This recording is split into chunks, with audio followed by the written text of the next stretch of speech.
Painted application ધોરણ 6 થી 12ના વિદ્યાર્થીઓ માટે અપડેટ થઈ ચૂકી છે. આ એપ્લિકેશનમાં શું છે? બધા જ વિષયના વિડીયોઝ છે. ગુજરાતની બેસ્ટ ફેકલ્ટી દ્વારા લાઈવ લેક્ચર્સ છે. આઈએમપી પ્રશ્ન છે, ટેસ્ટ સિરીઝ છે અને ગુજરાતના તમામ વિદ્યાર્થીઓ સાથે તમે તમારી કમ્પેરિઝન કરી શકો છો. ગેમિફિકેશન છે અને બીજું ઘણું બધું. તો તમે એપ્લિકેશન ડાઉનલોડ ન કરી હોય તો ડિસ્ક્રિપ્શનમાં લિંક આપી છે. હમણાં જ પ્લે સ્ટોર ઉપર જાઓ અને એપ્લિકેશન ડાઉનલોડ કરો. ઘરે બેઠીને સરસ મજાનું ગુજરાતની જોરદાર ફેકલ્ટી સાથે ભણો, સારા માર્ક્સે પાસ થાઓ. બહેનો હુમેરાબેન, ફતેમાબેન, ધ્વનિબેન, દક્ષભાઈ, ધ્રુવાંગીબેન, વીર, હિમાનીબેન, આભાર. ચલો વેદાંતભાઈ વેલકમ, જયવલભાઈ, મિશ્વા, પ્રિયાંશીબેન, પૂર્વભાઈ, શ્રીના, વાહ ભાઈ વાહ, આર્યન, ધ્રુવીબેન. ચાલો હવે આપણે આજે નવું પ્રકરણ શરૂ કરવા જઈ રહ્યા છીએ. ધ્વનિ ધ્વનિ નવું પ્રકરણ આપણે શરૂ કરીએ, પણ 5 મિનિટ એના માટે સમય લઈએ. એકાદો દાખલો કરી લઈએ. આપણે છેલ્લું ચેપ્ટર જે આપણે ગણ્યું એનો એક દાખલો આપણે કરી લઈએ, બરાબર? પછી આપણે આ નવા ચેપ્ટરની શરૂઆત કરી દઈએ. ચાલો એકાદો સ્વાધ્યાયનો સરસ મજાનો દાખલો આપણે લઈ લઈએ, પછી એની શરૂઆત કરીએ. હા, અસાઇનમેન્ટ આવી ગયું છે દીકરા ધ્રુવાંગીબેન, અને આપણું આ બસ લાસ્ટ ચેપ્ટર, એન્ડ ધેન આપણે બધું અસાઇનમેન્ટ આ તે એ બધાની ચર્ચા કરવાની છે, બરાબર? પૂરતો સમય આપણી પાસે છે, એની અંદર સમયનો જેટલો ઉપયોગ થઈ શકે એટલો કરવાનો છે, અને અસાઇનમેન્ટ એને બધું કરશું બેટા, ને ચિંતા ન કરતા. છેક સુધી તમારું જ્યાં સુધી પરીક્ષા પૂરી નહીં થાય ત્યાં સુધી આપણે રિવિઝન, અસાઇનમેન્ટ બધું કામ એ જ કરવાનું છે. ચાલો ત્યારે આ બધી વસ્તુ આપણે જોઈ. ચાલો સરળ દાખલો પેલા ગણીએ આપણે. જો અહીંયા દાખલો આપેલો છે, ચાલો ગણો તમે. આ દાખલો ગણો તો તમે. ત્રીજો દાખલો ગણો. એક વિદ્યુત બલ્બ 1000 જૂલ ઉર્જા 10 સેકન્ડમાં વાપરે તો પાવર ગણો. ચાલો દાખલા નંબર 3 જાતે ગણો તમે. દાખલા નંબર 3 ગણો. એક બલ્બ 1000 જૂલ ઉર્જા વાપરે અને 10 સેકન્ડમાં, તો એનો પાવર આપણે ગણવાનો છે. આવડશે શ્રેયાબેન? કેમ ન આવડે બેટા? બધું આવડે. પેલા થોડું વિચારો, વાંચો. મને કહો તો આ ગઈકાલે આપણે તમને ઘરકામ આપ્યું હતું, જો અહીંયા લખ્યું જશે ક્યાંક ને ક્યાંક. આપણે એ કેટલાય આ બધું લખ્યું હતું. આ દાખલા આપણે જો અહીંયા લખ્યું જ છે. આજે કરેલું કામ 2 વાર સમજીને લખવું. સાચું તમે મારા હમ ખાઈને કહેજો, હજી 10મું તમારે મારી પાસે ભણવાનું છે. કેટલાય આ લખ્યું હતું. આ કામ વારંવાર કરવું જરૂરી છે, બરાબર?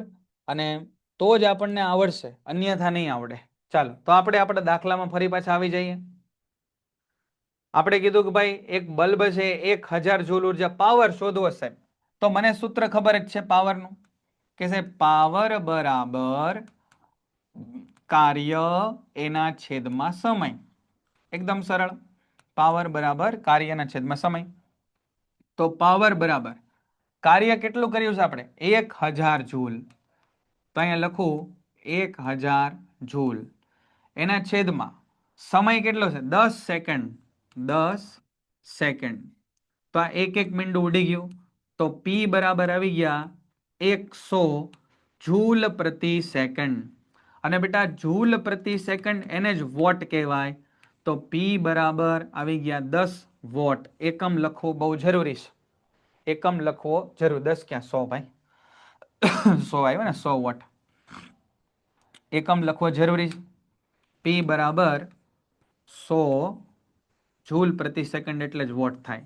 100 વોટ આવી ગયા, બરાબર? તો આ પાવર આપણે મેળવી લીધો. ચાલો સ્વાધ્યાયમાં એકાદ બે દાખલા જોઈએ. આપણે સ્વાધ્યાયને એકાદ બે દાખલા જોઈએ, વધારે ખ્યાલ આવશે આપણે. 10 કિલોગ્રામ દળની વસ્તુ ટેબલ પર એ બિંદુ પર રાખેલ છે અને બી બિંદુ સુધી લઈ જવામાં આવે છે. ચાલો એક ટેબલ આપ્યું છે ભાઈ આપણને. આ ટેબલ ટેબલ ઉપર બે બિંદુઓ ધ્યાનમાં લીધા આપણે. આને આપીએ નામ બિંદુ એ, આને નામ આપી દઈએ બિંદુ બી. 10 કિલોગ્રામની એક વસ્તુ છે, સમજો 10 કિલોગ્રામની આ વસ્તુ 10 કિલોગ્રામની, 10 કિલોગ્રામ, 10 કેજી. આ વસ્તુને આપણે એ થી બી બિંદુ સુધી લઈ જઈએ. અહીંયાથી અહીંયા લઈ ગયા આ વસ્તુને આપણે એ બિંદુથી બી બિંદુ સુધી. તો એ અને બી બિંદુને જોડતી રેખા સમક્ષિતિજ હોય. જો આરે સમક્ષિતિજ રેખા હોય. તો વસ્તુ પર ગુરુત્વાકર્ષણ બળ દ્વારા થતું કાર્ય કેટલું હશે? ગુરુત્વાકર્ષણ બળ દ્વારા થતું કાર્ય કેટલું હશે? સૌથી પહેલા તો આપણે એ સમજવું જોઈએ કે આ વસ્તુ ઉપર ગુરુત્વાકર્ષણ બળ નીચેની દિશામાં લાગે. અહીંયા આગળ ગુરુત્વાકર્ષણ બળ લાગે. ની કોશિશ કરો તમે કે આ દાખલામાં એક વસ્તુને મેં ટેબલ ઉપર આમથી આમ લઈ ગયો. પ્રશ્ન તો સમજાણો બધાને? આ વસ્તુ અહીંયા પડી છે, આ વસ્તુને હું અહીંયાથી અહીંયા લઈ ગયો, 10 કિલોગ્રામની વસ્તુને અહીંથી અહીંયા લઈ ગયો. તો ગુરુત્વાકર્ષણ બળ દ્વારા થતું કાર્ય, મારા દ્વારા થતું કાર્ય નહીં, ગુરુત્વાકર્ષણ બળ દ્વારા થતું કાર્ય કેટલું થાય? મૈત્રીબેન, અહીંયા આગળ એક વસ્તુ પડી છે, એને હું ઢસડી અને અહીંયા મૂકું છું. તો ગુરુત્વાકર્ષણ બળ દ્વારા કેટલું કાર્ય થાય? આડી અવળી વાત મહેરબાની કરીને બંધ રાખજો, નમ્ર વિનંતી છે. હિમાંશુભાઈ પ્રશ્ન સમજો દીકરા પેલા. હેતભાઈ જો આપણે 3 પ્રકારના કાર્ય જોયા હતા: ધન કાર્ય, ઋણ કાર્ય અને શૂન્ય કાર્ય. જરા કે પેજ તમારી બુકમાં હોય તો 2 પાના ફેરવીને જોઈ લો. કોઈ મને કહેશે અહીંયા કે અહીંયા આગળ સ્થાનાંતર અને બળ વચ્ચે ખૂણો કેટલો છે? સ્થાનાંતર અને બળ એના વચ્ચે ખૂણો કેટલો છે? કોઈ મને કહેશે? સ્થાનાંતર અને બળ વચ્ચે ખૂણો 180 નથી ભાઈ, 180 નથી. વેદાંતભાઈ 90, સરસ. પ્રિયંકાબેન 90 છે. જોવો અહીંયા ભાઈ, સ્થાનાંતર કેમ થાય છે? સ્થાનાંતર થાય છે સાહેબ જમણી બાજુ અથવા તો ડાબી બાજુ. અને ગુરુત્વાકર્ષણ બળ કઈ દિશામાં લાગે છે? નીચેની બાજુ. એટલે અહીંયા આગળ બળ અને સ્થાનાંતર વચ્ચેનો ખૂણો 90 છે. અને તમે મને કહો કે બળ અને સ્થાનાંતર વચ્ચેનો ખૂણો 90 હોય તો થતું કાર્ય કેટલું હોય? ક્લાસ નોટ્સ બનાવજો ભાઈ. તમને છાતી ઠોકીને એને ફૂલ ગેરંટી આરે કહું છું કે આ પ્રકારની વ્યવસ્થિત ક્લાસ નોટ મળવી બહુ મુશ્કેલ છે. જે પ્રકારથી આપણે સમજ પુસ્તકમાંથી વાંચીને તંબુરોય કંઈ ખબર નહીં પડે. ફિઝિક્સમાં, બાયોલોજીમાં આવડી જાય, કેમેસ્ટ્રીમાં આવડી જાય, ફિઝિક્સમાં નહીં આવડે કાંઈ પુસ્તકમાંથી વાંચીને. એ અહીંયા જે આપણે બધું લખાયું છે ને એ જ તમે વાંચી શકશો ને એમાંથી જ સમજી શકશો. રે યાર વાંચો થોડુંક.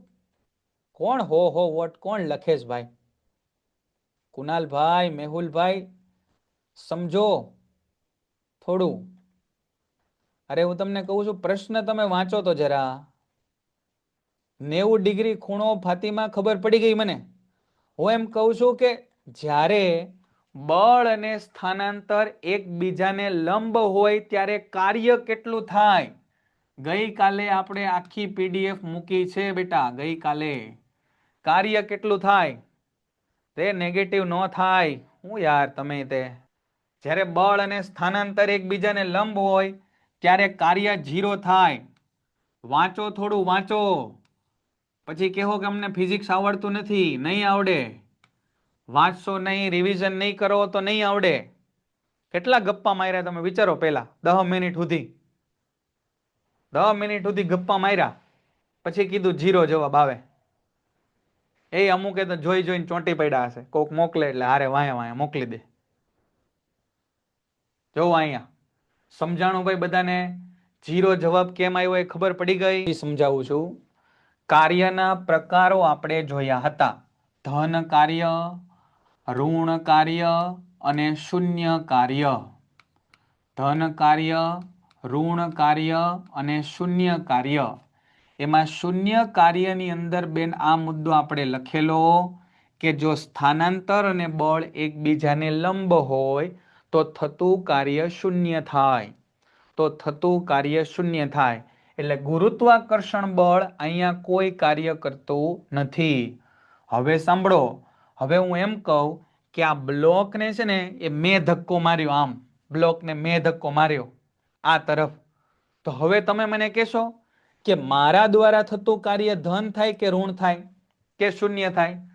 હું એમ કહી દઉં કે આ બ્લોકને છે ને સાહેબ મેં ધક્કો માર્યો, આમ જમણી બાજુ મેં ધક્કો માર્યો, બાહ્ય બળ લગાડ્યું, મેં બાહ્ય બળ લગાડ્યું અહીંયા. મેં લગાડ્યું. તો મારા દ્વારા થતું કાર્ય કેવું થાય? ધન, ઋણ કે શૂન્ય? વાહ, સરસ. ધન થાય ભાઈ, ઋણ નો થાય. મનભાઈ, ઋણ ક્યાંથી થાય? ઋણ કાર્ય ક્યારે થાય? જ્યારે બળ અને સ્થાનાંતર વિરુદ્ધ દિશામાં હોય તો. સ્થાનાંતરે મનભાઈ આ દિશામાં, બળ એ તે આ દિશામાં લાગે છે. તો જરા તમે એ જ પાના ઉપર વાંચો ને ભાઈ, કે બળ અને સ્થાનાંતર સમાન દિશામાં હોય ત્યારે કાર્ય કેવું થાય? ધન કાર્ય થાય. મારા વાલીડાઓ ભાન પડે છે થોડી થોડી? અને હવે આપણે આની ચર્ચા કરી જ છે તો ઋણ કાર્ય તમને સમજાવી દઉં કે બ્લોકને તમે આમ ખસેડો, બ્લોકને તમે જમણી બાજુ ખસેડો તો બ્લોક ઉપર ઘર્ષણ બળ ડાબી બાજુ લાગે. તો મને તમે કહો કે ઘર્ષણ બળ દ્વારા કાર્ય કેવું થાય? સ્થાનાંતર આ દિશામાં થાય અને ઘર્ષણ બળ છે ને બ્લોક ઉપર એ પાછળની દિશામાં લાગે. ઘર્ષણ બળ. તો ઘર્ષણ બળ દ્વારા થતું કાર્ય ઋણ કહેવાય. તમે સમજ્યા? એક જ પરિસ્થિતિની અંદર અલગ અલગ બળ દ્વારા અલગ અલગ કાર્ય થાય. બહુ ડેપ્થ વાળો કન્સેપ્ટ છે 11 નો. બરાબર? ચાલો, બહુ સરસ સમજાણું બધાને. ચાલો હાલો આગળ વધીએ આપણે. હવે ચોથો દાખલો જોઈ લ્યો. ચોથો દાખલો જોઈ લ્યો. 20 કિલોગ્રામની વસ્તુ. ચાલો નવા પેજ ઉપર હું ગણું છું. સ્વાધ્યાયનો દાખલા નંબર 4. સ્વાધ્યાયનો પ્રશ્ન નંબર 4 એની વાત કરીએ. સ્વાધ્યાય એનો પ્રશ્ન નંબર 4. 20 કિલોગ્રામની એક વસ્તુ છે. તો એમ બરાબર આપી દીધા સાહેબ 20 કિલોગ્રામ. એની પ્રારંભિક ઝડપ એટલે યુ કેટલી આપી છે? પ્રારંભિક ઝડપ 5 મીટર પ્રતિ સેકન્ડ અને પછી થઈ ગઈ 2. તો પ્રારંભિક ઝડપ છે એની 5 મીટર પ્રતિ સેકન્ડ અને અંતિમ ઝડપ એની આપી છે 2 મીટર પ્રતિ સેકન્ડ. આટલી ઝડપ થઈ ગઈ. તો તમારે શું શોધવાનું છે કે બળ લગાડો તો જ સ્પીડ ઘટે ને. કોઈ વસ્તુ મારી સામે આવે તો હું એને આમ રોકી લઉં, તો મેં બળ લગાડ્યું અને બળના કારણે એની સ્પીડ ઘટી. બરાબર ને? તો મેં બળ લગાડ્યું તો કંઈક કાર્ય કર્યું હશે. આ કાર્ય આપણે ગણવાનું છે. તો અહીંયા આપણે કાર્ય ગણવાનું છે. કાર્ય કેટલું થાય? આપણે તમને કાર્ય ઉર્જા પ્રમેય કીધો તો. કાર્ય ઉર્જા પ્રમેય. કોઈ મને કહેશે ભાઈ કે આ કાર્ય ઉર્જા પ્રમેય એનું વિધાન અથવા સૂત્ર શું હતું? કોઈ કહેશે ખરેખર એમ આમ મને આજે કોઈ આ કહી દે ને તો આમ મને ખાવાનું ભાવશે. અત્યારે લેક્ચર લઈને જઈશ ને તો એટલો મને આનંદ થાય કે ભાઈ આટલું ડેપ્થમાં આ લોકોનું ધ્યાન છે. હું બરાડા પાડી પાડીને ભલે મરી જાઉં પણ એમાંથી 2 જણા તો કમસે કમ એવા છે કે જે સાંભળે છે. કોઈ મને કહેશે કાર્ય ઉર્જા પ્રમેયનું સૂત્ર અથવા કાર્ય ઉર્જા પ્રમેયનું સ્ટેટમેન્ટ ભાઈ જેણે નોટ્સ બનાવી હોય ને દિલથી એને જ આવડે, બાકી ન આવડે. નહીં ભેગું થાય ભાઈ. બરાબર? તમને હજી ખબર નથી કે અહીંયા 10મા ધોરણમાં તમે આવશો ને એટલે ખબર પડશે કે એક એક બોર્ડમાં જે આપણે વસ્તુ લખી હોય ને એને યાદ કરી કરીને બાળકો લખી લે કે સાહેબ આગા જાજો, તમે નડો જરાક સ્ક્રીનશોટ હું લઈ લઉં. બરાબર? એ કિંમત તમે કદાચ 10માં આવશો ત્યારે તમને થશે. આ પીડીએફ ગઈકાલે બેટા આખી મૂકી હતી. આ તો મૂકી હતી મને યાદ છે કાલે. બરાબર? આ કોક બોલ્યું હતું એટલે આખી આ ગઈકાલે મૂકી હતી. છતાં ફરી વાર આજે હું મૂકી દઈશ. જો કાર્ય ઉર્જા પ્રમેય. તો કાર્ય ઉર્જા પ્રમેય ઉપરથી જ આપણે આ દાખલો ગણવો છે. કાર્ય ઉર્જા પ્રમેય. કાર્ય ઉર્જા પ્રમેય શું કહે છે કે પદાર્થ પર થતું કાર્ય, પદાર્થ પર થતું કાર્ય બરાબર ગતિ ઉર્જાનો ફેરફાર, ગતિ ઉર્જામાં ફેરફાર, ગતિ ઉર્જામાં ફેરફાર. પદાર્થ ઉપર થતું કાર્ય બરાબર ગતિ ઉર્જામાં ફેરફાર. તો કાર્ય આપણે શોધવું છે અને એ થાય ગતિ ઉર્જામાં ફેરફાર, એને કહેવાય ડેલ્ટા ઈ કે. ડેલ્ટા એટલે ફેરફાર, ઈ કે એટલે ગતિ ઉર્જા. તો આ થાય ઈ કે 1 માઇનસ ઈ કે 2. હવે આવું મેં કેમ કર્યું સાહેબ? આમ તો તમારે અંતિમ માઇનસ પ્રારંભિક કરવું જોઈએ ને, તો આવું કેમ કર્યું? તો કે સાહેબ આવું મેં એટલા માટે કર્યું અહીંયા કે ધન જવાબ મળે તો સાહેબ ઋણ જવાબ મળે તો શું થાય? તો એટલું બધું તમને અત્યારે નહીં સમજાવી શકું, પણ ખાલી એટલું કહી દઉં કે આ પહેલા સ્પીડ વધારે હતી ને તો પહેલા ગતિ ઉર્જા વધારે હોય, પછી સ્પીડ ઓછી થઈ તો પછી ગતિ ઉર્જા ઓછી હોય. તો પહેલામાંથી પછીની ગતિ ઉર્જા બાદ કરી. અહીં સુધી ક્લિયર છે બેટા બધાને? અહીં સુધી સમજાય છે કે કાર્ય એટલે ગતિ ઉર્જાનો ફેરફાર થાય. શ્રેયાબેન, એક પદાર્થ છે, સમજો તમે અહીંયા આગળ એક રમકડાની ગાડી આવે છે. આ રમકડાની ગાડી છે, રમકડાની રેન્જ રોવર આપણે લઈ લીધી. સાચી તો નહીં લઈ શકીએ હમણાં, તો રમકડાની રેન્જ રોવર લઈ લીધી આપણે. આ રહી બરાબર, ડિફેન્ડર, રેન્જ રોવર, જે તમને ગમે રમકડાની. એ અહીંયા ફાસમ ફાસ આવે છે, ફાસમ ફાસ. આ ફસમ ફાસ ગાડી જે આવતી હશે એને હું અહીંયા ઊભી રાખી દઉં. આમ માંગડી રાખી ધીમી પાડી દીધી, એટલે મેં ધીમી પાડી, ધીમી પાડી. તો ભાઈ મારે બળ કરવું પડે ને થોડુંક. આ ગાડીને ધીમી પાડવા માટે મારે બળ કરવું પડે. તો બળ કરવું પડે એટલે મેં કંઈક કાર્ય કર્યું. એટલે એનો મતલબ થાય મેં કાર્ય કર્યું. અને મેં જે કાર્ય કર્યું હશે એ કેટલું હશે? તો કે એ હશે આ ગાડીની ગતિ ઉર્જામાં ઘટાડા જેટલું, ઘટાડા જેટલું. એની કરતા ઊંધું, પાછળ તમે આમ ધક્કો મારો તો ગાડીની ઉર્જા વધે. પાછળ આમ ધક્કો મારો તમે તો ગાડીની ગતિ ઉર્જા વધે. તો કાર્ય કેટલું થાય? ગાડીની ગતિ ઉર્જામાં વધારા જેટલું, ટૂંકમાં ફેરફાર જેટલું થાય. બરાબર, ફેરફાર જેટલું થાય આમાં. ચાલો અહીં આવી જાય ફરી પાછા આપણે, ફરી પાછા અહીં આવી જાય. તો કાર્ય એટલે ગતિ ઉર્જાનો ફેરફાર. ગતિ ઉર્જાના ફેરફારનું સૂત્ર કેમ લખાય? ગતિ ઉર્જા એટલે સાહેબ હાફ એમ વી સ્ક્વેર, હાફ એમ વી સ્ક્વેર. પણ પ્રારંભિક છે એટલે હાફ એમ યુ સ્ક્વેર લખું, માઇનસ ગતિ ઉર્જા એટલે હાફ એમ વેગનો વર્ગ એટલે ઝડપનો વર્ગ, પણ અંતિમ છે એટલે વી સ્ક્વેર લખ્યું. આ સમજાણું બેટા? હાલો જોઈ લઈએ હમણાં. અરે બેટા નિયતિ બેન, ફરી વાર મેં ત્રીજી વાર તો આ સમજાયું દીકરા. તમે ખાલી એટલું યાદ રાખો કે તમે ગાડીને આમ ધક્કો મારો તો તમારે બળ કરવું પડે. એટલે તમારી જેટલી ઉર્જા ખર્ચ થાય, કાર્ય તમે કરો એટલી જ તે ગાડી આગળ વધારે ઝડપથી વધે. બસ સ્વીટ એન્ડ શોર્ટમાં આટલું તમે યાદ રાખો. પહેલા ગતિ ઉર્જા હાફ એમ ઝડપનો વર્ગ એટલે પ્રારંભિક ઝડપ યુ સ્ક્વેર, પછીની ગતિ ઉર્જા એટલે હાફ એમ ઝડપનો વર્ગ એટલે અંતિમ ગતિ ઉર્જા એટલે આ અંતિમ ઝડપ. આ સમજાણું ને? યુ ને વી કેમ લખીએ ખબર પડી ગઈ ભાઈ? આ હાફ એમ કોમન અને u square minus v square. બરાબર, u square minus v square. આ હાફ એમ કોમન લઈ લીધા તો આ થઈ ગયું 1/2 ગુણ્યા બળ, સોરી દળ કેટલું છે? 20.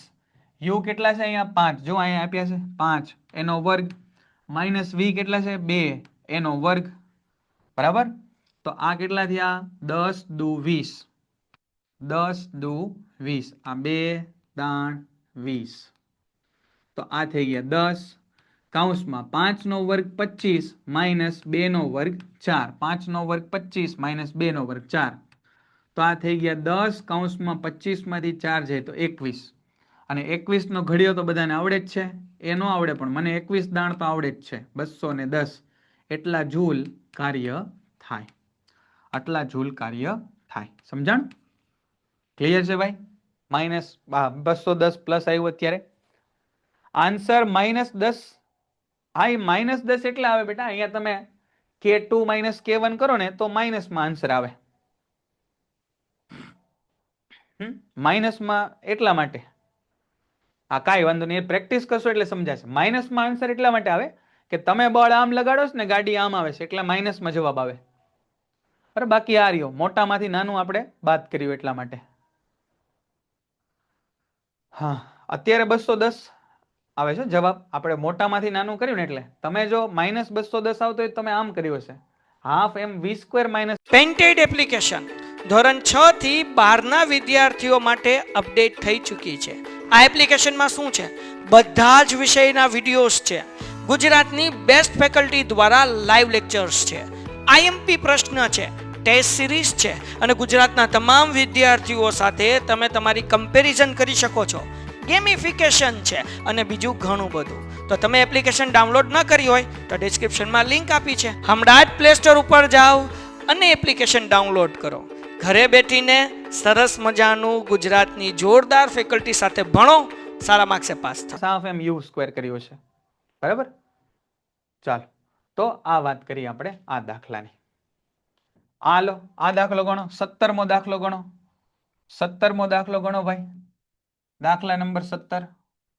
રકમ વાંચો, જાતે ગણો. 60 કિલોમીટર પ્રતિ કલાકના વેગથી, હાલો આ દાખલો ભવ્યા, આ દાખલો બે સરખા જ છે. 17મો અને 14મો શું આપ્યો છે? -210. એ -210 એને ખરેખર બહુ ઊંડાણપૂર્વક વિચારીને જવાબ આપ્યો કહેવાય. આપણે ધન જવાબ મળે એટલે આવું કર્યું. બાકી એ કહે છે કે ઋણ એ તમારે જવાબ ચાલશે. જો -210 જવાબ આપ્યો છે તો ઓરિજિનલ સૂત્ર જેણે વાપર્યું છે એવું આપણે કહી શકીએ. તો તમે અહીંયા આ ગણતરી કરશો ને તોય ચાલશે. 9મા ધોરણના લેવલે આપણે માઇનસ પ્લસ વાળું બહુ વિચારતા ન હોય પણ એને વધારે વિચારીને જ આપ્યું છે. તો તમે અહીંયા EK2 માઇનસ EK1 કરશો ને આમ, તો અહીંયા આગળ આ ગણતરી તમારી છે એ -210 જવાબ આવશે. આ સમજી ગયા? પાછળ -10 આપ્યો છે પણ મેં માઇનસ વાળા જવાબની બદલે પ્લસ લાવો તો એટલે આપણે જો અહીંયા લખ્યું કે ધન જવાબ મળે એના માટે મોટામાંથી નાનું આપણે બાદ કર્યું. પણ તમે આને ઊંધું કરશો તો આ જવાબ આવશે. ટેકનિકલી આ જવાબ વધારે સાચો છે. એ એવું દર્શાવે છે કે તમે લગાડેલું બળ આ તરફ છે અને છતાંય તે ગાડીનું સ્થાનાંતર આ તરફ છે અને બળ અને સ્થાનાંતર વિરુદ્ધ હોવાના કારણે તમે કરેલું કાર્ય છે એ ઋણ કહેવાય. આ સમજાય છે? આ સમજાય એને ખરેખર ધન્યવાદ દેવો જોઈએ. હા, સ્વાધ્યાયના દાખલા છે દીકરા. આ સમજાય એને ખરેખર ધન્યવાદ દેવો જોઈએ. કેમ જવાબ ઋણ આવ્યો? એટલા માટે જવાબ ઋણ આવ્યો કે આપણે બળ કેમ લગાડ્યું આમ, પણ તોય ગાડી કેમ હાલે છે હજી આમ, એટલે બે વિરુદ્ધ દિશામાં. તો આપણે કરેલું કાર્ય કેવું થાય? ઋણ થાય. PDF મોકલી દઈશ બેટા, મને સમજાઈ ગયું. બરાબર. ચાલો ઇધર આ જાઓ. આ દાખલો 17મો દાખલો. 60 કિલોમીટર પ્રતિ કલાકના વેગથી ગતિ કરતી 1500 કિલોગ્રામ દળની કારને રોકવા માટે કરવું પડતું કાર્ય. ફરીવાર આપણે નવું પેજ લઈ લઈએ. તમારા ભવિષ્યને ઉજ્જવળ કરવા માટે આ પેજનો કલર આપણે કાળો કરી દઈએ. જોઈએ રકમ વાંચી લો આમાંથી જ તે શું કહે છે. જુઓ કેટલામો દાખલો આપણે કીધો? દાખલા નંબર 16. 17. દાખલા નંબર 17. સ્વાધ્યાયનો 17મો દાખલો. સ્વાધ્યાયનો 17મો દાખલો જોજો. 60 કિલોમીટર પ્રતિ કલાકના વેગથી ગતિ કરતી ગાડી છે. 60 કિલોમીટર પ્રતિ કલાક. તો એનો મતલબ u બરાબર 60 કિલોમીટર પ્રતિ કલાક થાય. 1500 કિલોગ્રામ દળ છે. m બરાબર 1500 કિલોગ્રામ આ દળ આપ્યું છે. એને રોકવા માટે એવું કીધું છે. તો કોઈ મને કહેશે કે v બરાબર કેટલા થાય? અહીંયા કોઈ કહેશે મને v બરાબર કેટલા થાય? v બરાબર કેટલા આપેલા છે? કોઈ કહેશે v બરાબર? વાહ ભાઈ વાહ સૈયદભાઈ, v બરાબર 0 થાય. 0 એટલા માટે થાય સાહેબ કે રોકવાનું કીધું છે ને, તો ગાડી રોકાઈ જાય તો સ્પીડ કેટલી હોય? 0 થઈ જાય. હવે અહીંયા તમારે ધ્યાન રાખવાનું, આને આપણે SI એકમમાં ફેરવવા પડશે. એટલે કે આને આપણે મીટર પ્રતિ સેકન્ડમાં ફેરવવા પડશે. કોઈને યાદ છે ભાઈ કે કિલોમીટર પ્રતિ કલાકને મીટર પ્રતિ સેકન્ડમાં ફેરવવા માટે કોના વડે ગુણવા પડે? કોઈને યાદ હોય તો જરા મને જણાવજો. કિલોમીટર પ્રતિ કલાકને મીટર પ્રતિ સેકન્ડમાં ફેરવવા માટે હુમેરાબેને સૌથી પહેલા સાચો જવાબ આપ્યો છે 5/18 વડે ગુણવા પડે ભાઈ. 1000 ને એવું બધું ન હોય.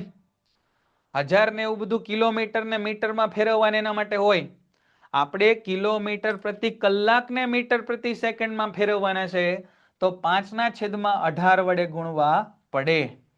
તો અહીંયા આગળ હું લખું 60 ગુણ્યા 5/18 આટલા મીટર પ્રતિ સેકન્ડ. આ આવી ગયો આપણો યુ આવી ગયો યુ. બરાબર. છેદ ઉડાડવા હોય તો થોડા ઉડાડી નાખીએ. બરાબર. 6 દાણ 60, 6 તેરી 18 અને 6 દાણ 60. તો આ જવાબ આપ્યો આપણો 50/3 મીટર પ્રતિ સેકન્ડ. કયું સૂત્ર આપણે ઉપયોગ કરશું અહીંયા? તો કે સાહેબ એક જ સૂત્ર ઉપયોગ કરવાનું છે, કાર્ય ઊર્જા પ્રમેય. કાર્ય ઊર્જા પ્રમેય. કાર્ય ઊર્જા પ્રમેય પરથી અહીં લખું કરવું પડતું કાર્ય બરાબર ગતિ ઊર્જાનો ફેરફાર. કરવું પડતું કાર્ય બરાબર ગતિ ઊર્જાનો ફેરફાર. આ દાખલો પૂરો થશે એટલે આપણો લેક્ચર પૂરો કરશું આપણે.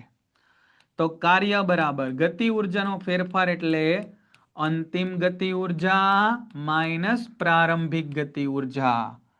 અંતિમ ગતિ ઊર્જા માઇનસ પ્રારંભિક ગતિ ઊર્જા. ગતિ ઊર્જાનું સૂત્ર થાય 1/2 દળ ગુણ્યા ઝડપનો વર્ગ.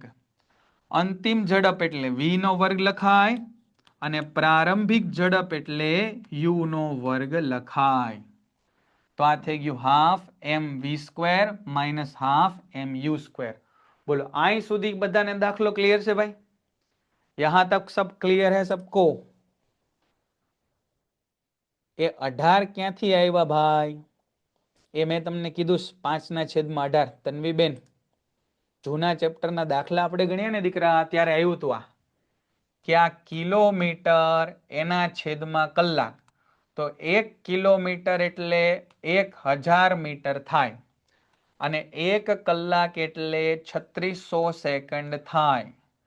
આના તમે છેદ ઉડાડો. આ 1 2 મીંડા ઉડી ગયા. 5 દુ 10 અને 18 દુ 36.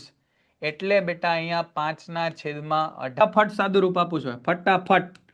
અહીંયાથી મેં હાફ એમ કોમન કાઢ્યા તો અહીંયા વધ્યું v² minus u² is equal to અહીંયા હાફ.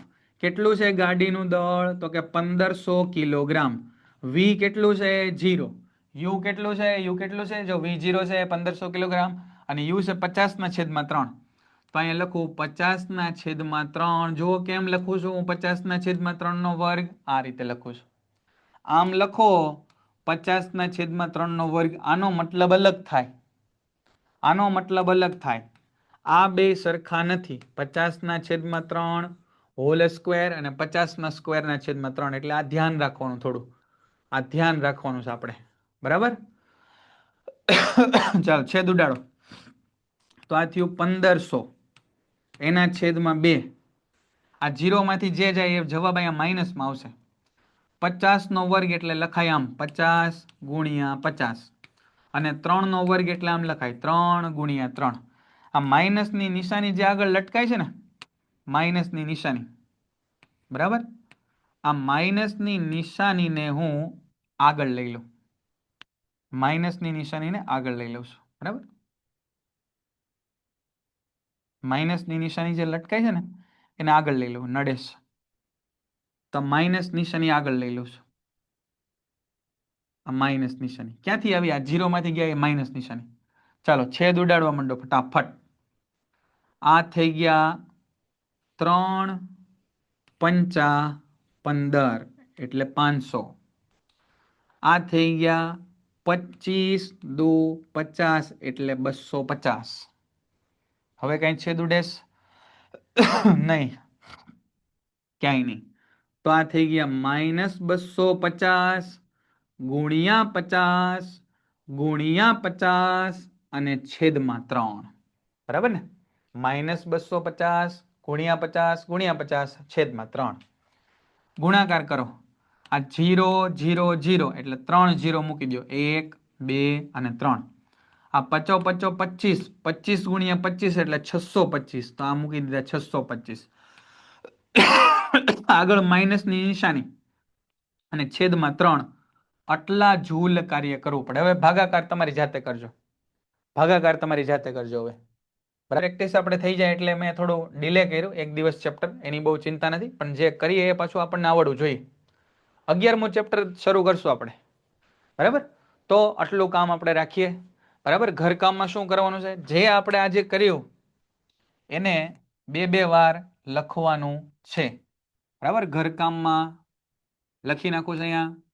ઘરકામમાં આજે કરેલું 2 વાર, આજે કરેલું 2 વાર, તો જ આવડશે. અને અગાઉનું રિવિઝન, અને અગાઉનું રિવિઝન, અગાઉનું રિવિઝન કરવાનું છે, બરાબર?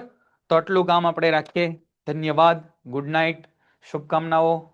મળીએ પાછા ફરીવાર. પેન્ટેડ એપ્લિકેશન ધોરણ 6 થી 12ના વિદ્યાર્થીઓ માટે અપડેટ થઈ ચૂકી છે. આ એપ્લિકેશનમાં શું છે? બધા જ વિષયના વિડીયોઝ છે. ગુજરાતની બેસ્ટ ફેકલ્ટી દ્વારા લાઈવ લેક્ચર્સ છે, આઈએમપી પ્રશ્ન છે, ટેસ્ટ સિરીઝ છે, અને ગુજરાતના તમામ વિદ્યાર્થીઓ સાથે તમે તમારી કમ્પેરિઝન કરી શકો છો. ગેમિફિકેશન છે અને બીજું ઘણું બધું. તો તમે એપ્લિકેશન ડાઉનલોડ ન કરી હોય તો ડિસ્ક્રિપ્શનમાં લિંક આપી છે, હમણાં જ પ્લે સ્ટોર ઉપર જાઓ અને એપ્લિકેશન ડાઉનલોડ કરો. ઘરે બેઠીને સરસ મજાનું ગુજરાતની જોરદાર ફેકલ્ટી સાથે ભણો, સારા માર્ક્સે પાસ થાઓ.